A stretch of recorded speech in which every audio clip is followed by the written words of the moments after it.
જેવું પ્યારું એનું નામ, જેવું પ્યારું એનું નામ, એવું રૂડું છપૈયા ધામ. જેવું પ્યારું એનું નામ, એવું રૂડું છપૈયા ધામ. દર્શન કરવા પડશે, ભજનમાં આવવું પડશે.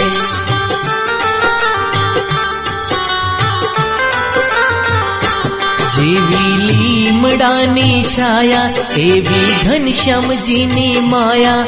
માયા રાખવી પડશે, ભજનમાં આવવું પડશે.